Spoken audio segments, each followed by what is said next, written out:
Diego Cordovez. Adam Schoenfeld. Welcome to The Scoop, presented by Full Tilt Poker. And it's been very interesting to talk to David Sands. As we've talked about, he's won 8 of the Sunday tournaments, the major Sunday tournaments online. Truly incredible. But he also had a big World Series, which led to his being named a member Sponsored. of the Brunson 10. He had to outlast some other top players, so he's got a lot to talk about.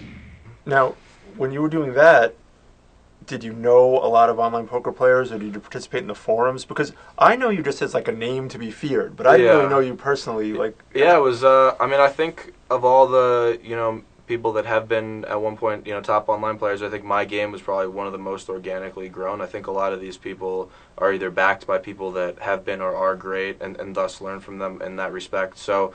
I didn't really have that kind of a tool. I met a guy named Titan Tom 32, Tom Braband, who's a successful tournament player, about 2.5 years ago, and so he was the first person I knew that was, for example, ranked in the top 100.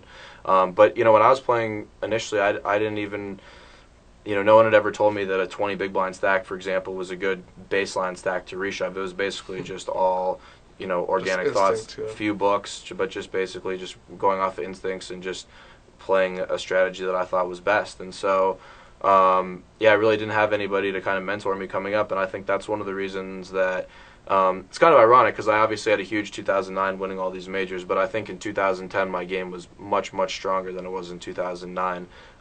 Just my fundamentals are a lot stronger, and I just don't make mistakes like I did in 2009, but obviously I ran really hot that year. So I think over the past year, in 2010, after I became more well-known and one of the top-ranked players in the world, I became friends with more of the guys that are the best in the world, and I think that's taken my game to a new level, because even though you can, and I'm obviously an example of this, you can achieve great success in poker by just learning on your own.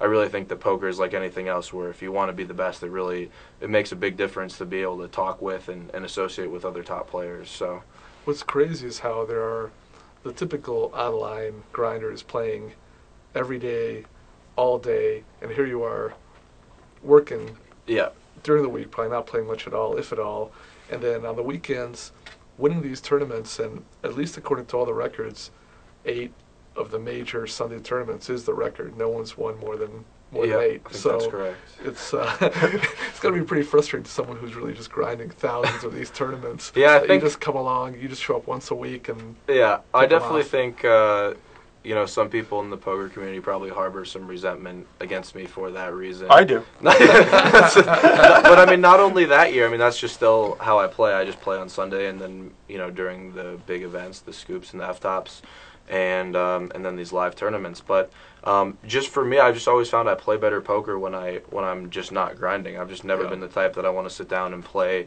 100 tournaments in a day with the average buy-in of $50 and be playing 20 tables at a time. So each person just has to do what works well for them. I if you go back and look at the interviews that I did when I won my 3rd and 4th major, I think one thing that really gave me an advantage in the long run is that I had a really good head on my shoulders from the beginning, and I always said, I know I'm running really hot to win all these tournaments. I think I'm a really good player, but I recognize that this has a lot to do with variance.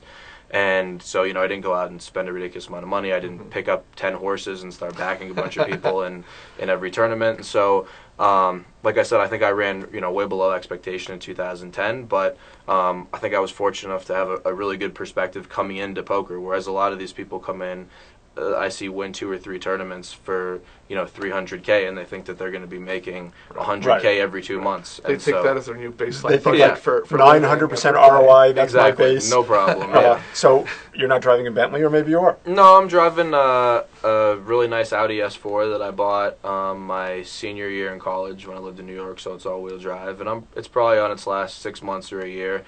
But I got a goal, so I got to win a certain amount of money before a certain time in order to buy my next car. But I like to keep myself motivated with little short-term goals, because poker can be a grind, and it can just be a number at the end of the day. It's funny because you were still really by normal standards, you had an excellent 2010. You're in the 98th or 99th percentile. Absolutely, yeah. But you just didn't have the giant scores. Yeah, I mean, I just had so many, 18ths through 6ths, and those are just frustrating because I feel like my end game is as strong as anyone's. I feel like the fewer players that are at final table, the stronger my edge. So I feel like when I'm, that's one thing that happened in 2009. I won literally 21 online tournaments in 2009, and I think I got top 20 in like 40 tournaments. So I was literally just obviously playing well, but also just running extremely hot at the end stages. So when you can, final table, when you're winning half the tournaments you final table, you're going to make a ton of money. And so, that was just frustrating. For me this year, I just got deep in a lot of tournaments and, either got in some bad spots or, made a couple bad decisions, but just felt like, for the amount of times I was able to get deep in the long run, I'm going to be making literally maybe $1 million more than I made this year. So that's just part of the game, and I think the people that understand that and don't let it affect their game are the ones that are going to have the most longevity. So I just try to keep it just like when I was winning a lot, I didn't get too overly excited about it. When I'm not winning in the big spots, I don't let it bother me. The way the prize money is distributed, obviously you go deep, and 1 or 2 coin flips will make literally $1 million difference. Yep, absolutely, over the course of a year. So. And when you look at it, for a player like me who plays like $8,000 worth of buy-ins on a Sunday, like a hypothetical, like a fourth or something that nets you $15K isn't really a big score. Those in the long run are just basically gonna offset your buy-ins, and then for me it's gonna be the big score. So basically, my profit this year is my my $130,000 score at the final table of the WSOPC, and the rest of it's basically a wash. So that's kind of the way it ends up working out. So like you said, I mean, if I win 1 coin flip or 2 coin flips in the 2 of the World Series events, 1 or 2 of the World Series events where I got top 20, then that's $600K, and that's all profit at the end of the day. So just gotta keep grinding, keep playing your A game, and not really let it get to you. Thanks for joining us on The Scoop, brought to you by Full Tilt Poker. And David Sands has been very interesting, very articulate, and he's earned a 3rd part, very prestigious. And so we'll be back with him next time. Woo!